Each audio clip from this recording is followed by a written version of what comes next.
Kemudian yang ketiga, teman-teman sekalian, untuk menambah rezeki adalah fokus menikmati yang halal dan juga thayyib, dan meninggalkan yang haram. Halal artinya sesuatu yang Allah bolehkan, thayyib artinya berkualitas. Di dalam agama Islam kita disuruh nikmatin, teman-teman sekalian, disuruh nikmatin. Kita boleh punya rumah yang besar, kita boleh pakai baju yang bagus, kita boleh makan makanan yang bagus, malah itu dianjurkan. Tapi tidak boleh tabzir, nggak boleh berlebihan. Kita nggak boleh pelit, nggak boleh berlebihan. Kita ada di tengah-tengahnya. Kata ulama adalah la ifrat wa la tafrid. Nggak pelit sekali, tidak pelit dan juga tidak terlalu berlebihan. Dia di tengah-tengah, selalu ada saja di jalan-jalan kebaikan. Dia juga penuhi kebutuhannya, dia juga bantu orang lain, gitu kan? Seperti itulah. Maka ini namanya halal dan thayyib. Kata para ulama, kalau ada orang bisa membeli, misalnya kasih contoh aja, kalau ada orang bisa beli anggur dengan 50.000 per kilo misalnya, bagus kualitasnya 50.000, tapi ada anggur lebih bagus dengan 100.000, dan dia mampu beli 100.000, maka ini boleh dia beli dan itu tidak mubazir. Makanya Abu Hanifah rahimahullah memberikan pelajaran kepada kita. Abu Hanifah ini salah satu dari 4 imam mazhab. Ada Hanafiyah Abu Hanifah, ada Malikiyah Imam Malik, ada Syafi'iyah Imam Syafi'i, dan ada Imam Ahmad, ada mazhab Hanabilah. 4 ulama, 4 mazhab yang masyhur. 4 yang insya Allah dijadikan rujukan oleh ahli sunnah wal jamaah. Di sini teman-teman sekalian, Imam Abu Hanifah rahimahullah adalah seorang ulama besar dan faham sekali masalah ilmu-ilmu agama, dan beliau orang kaya raya, pedagang sutra terbesar di Irak pada saat itu. Satu waktu dalam majlisnya, beliau isi pengajian, ada satu orang yang hadir, pakaiannya kotor, penampilannya, rambutnya berantakan, kelihatan orang ini kayak susah gitu. Selesai ta'lim, orang itu masih ada. Abu Hanifah rahimahullah panggil dia, sini. Ini muridnya kebetulan sering hadir, tapi Abu Hanifah kebetulan lihat pada satu dia berantakan gitu. Abu Hanifah tidak pernah tanya kabarnya sebelumnya, baru kali itu. Dia datang, kata Abu Hanifah, pergilah ke mihrab, ada sejadah saya. Abu Hanifah kebetulan jadi imam pada saat itu rahimahullah. Angkat sejadah itu dan ambil apa yang ada di bawahnya. Orang itu pun datang ke sana. Sebagai murid dia patuhi gurunya, dia angkat sejadah, ditemukan ada 500 dirham. Ini banyak ini puluhan juta nilainya, gitu kan. Dia begitu diangkat, dikatakan dia bawa orang ini ke Abu Hanifah, ini silakan imam.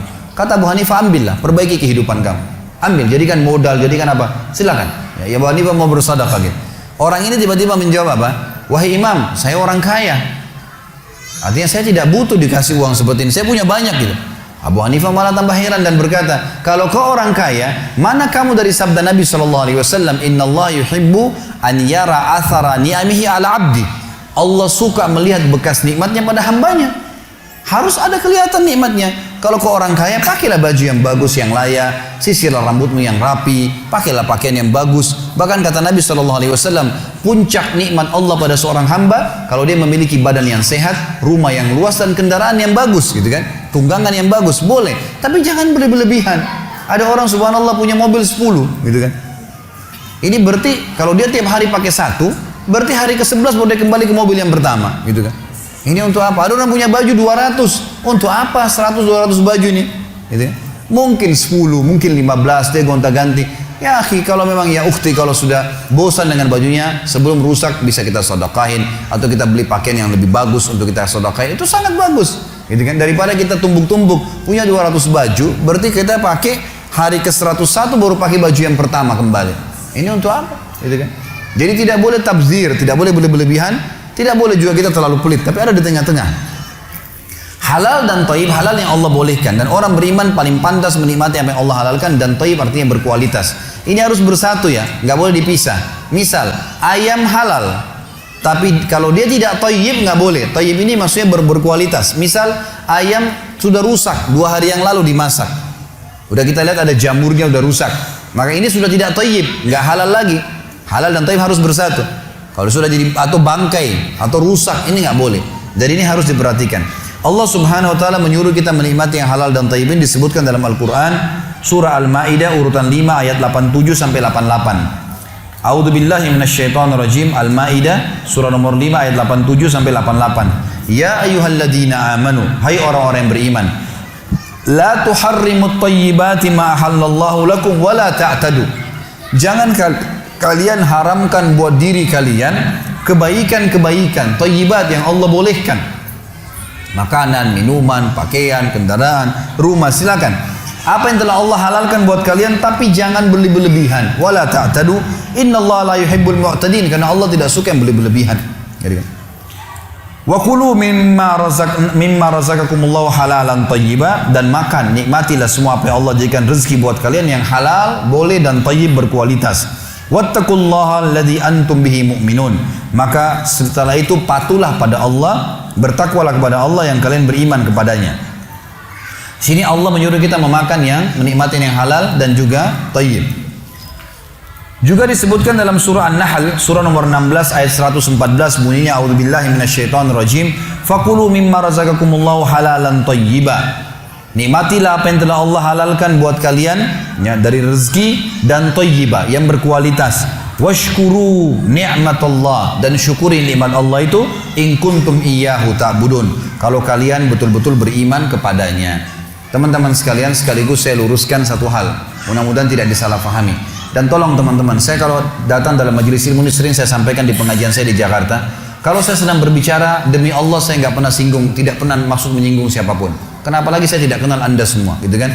Jadi di sini kalau ada sesuatu yang saya bahas ternyata kena dengan Anda kebetulan karena oh iya saya pernah, ini bukan karena saya singgung Anda, saya tidak tahu, tidak ada niat saya untuk menyinggung, gitu kan? Tapi ini sebagai sebuah ilmu, informasi yang perlu kita ketahui. Teman-teman sekalian, ada banyak umat Islam yang saking semangatnya dengan agama Islam ini, mereka salah faham dengan istilah zuhud. Zuhud ini teman-teman sekalian didefinisikan oleh sebagian muslimin, semoga Allah berikan hidayah. Mereka mengatakan zuhud ini adalah meninggalkan dunia untuk akhirat. Artinya apa? Pakaiannya harus kusu, makannya roti kering, gitu kan? Penampilannya kumuh, rumahnya berantakan. Ini semua bertolak belakang dengan hadis Nabi SAW. Nabi SAW punya kuda terbaik di Jazirah Arab.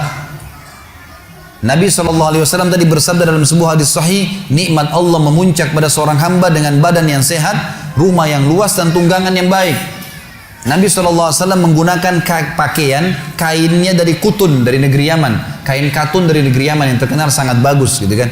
Bahkan pernah Ka'ab bin Malik radhiyallahu anhu, sahabat Nabi, beliau lewat di depan rumah Nabi SAW, tidak sengaja lewat depan rumah Nabi SAW, lalu kebetulan waktu itu bulan purnama.